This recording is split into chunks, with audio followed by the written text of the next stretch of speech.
சென்னை பெரம்பூர் பகுதியில் நள்ளிரவில் பெய்த கனமழை காரணமாக சாலையில் தண்ணீர் தேங்கி நிற்பதால் வாகன ஓட்டிகள் மிகுந்த சிரமத்திற்கு ஆளாக்கி வருகின்றனர். பெரம்பூர் மேம்பாலம் பகுதியில் மழைநீர் தேங்கி நிற்பதால் வாகனங்கள் செல்ல முடியாமல் போக்குவரத்து நெரிசலில் சிக்கி தவிக்கின்றன. போக்குவரத்து நெரிசல் காரணமாக பள்ளிக்கு செல்லும் மாணவ மாணவிகள், பணிக்கு செல்வோர் கடும் அவதி அடைந்திருக்கிறார்கள்.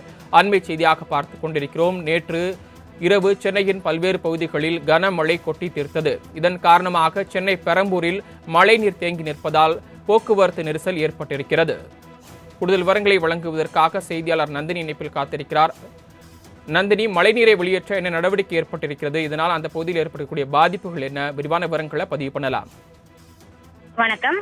பெரம்பூர் பகுதியில் நீண்ட வரிசையில் போக்குவரத்து நெரிசல் ஏற்பட்டிருப்பதால் வாகன ஓட்டிகள் கடுமையான சிரமத்திற்கு ஆளாகி இருக்கிறார்கள். சென்னை மற்றும் அதன் சுற்றுவட்டார பகுதி முழுவதும் நேற்று நள்ளிரவு கனமழை பெய்ததன் காரணமாக பல்வேறு இடங்களில் இருக்கக்கூடிய ரயில்வே மேம்பாலத்திற்கு கீழ் இருக்கக்கூடிய பாலங்களில் தண்ணீர் தேங்கியது. இதன் காரணமாக தண்ணீரை வெளியேற்றும் பணி என்பது நடைபெற்று வரக்கூடிய நிலையில் தொடர்ச்சியாக அந்த பகுதிகளில் போக்குவரத்து நெரிசல் ஏற்பட்டிருக்கிறது.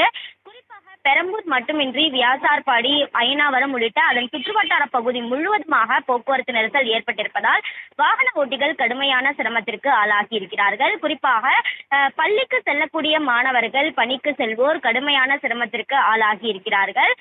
வாகனங்களை பொறுத்தவரையில் பெரம்பூர் மேம்பாலத்திற்கு மேலேயும் நீண்ட வரிசையில் அணிவகுத்து நிற்கக்கூடிய நிலையில் வாகனங்கள் நகர முடியாத ஒரு நிலைதான் தற்போது ஏற்பட்டிருக்கிறது. கடந்த 1 மணி நேரமாகவே கடுமையான போக்குவரத்து நெரிசல் ஏற்பட்டிருக்கக்கூடிய நிலையில் போக்குவரத்து காவல்துறையினர் அதனை சீர் செய்யும் பணியில் ஈடுபட்டிருக்கிறார்கள். இருந்த போதிலும் கூட அதிகப்படியான வாகனங்கள், அதிகப்படியான போக்குவரத்து நெரிசல் ஏற்பட்டிருக்கக்கூடிய நிலையில் காவல்துறையினரும் போக்குவரத்து நெரிசலை சீர் செய்யக்கூடிய முடியாத நிலையில்தான் தற்போது இருக்கிறார்கள்.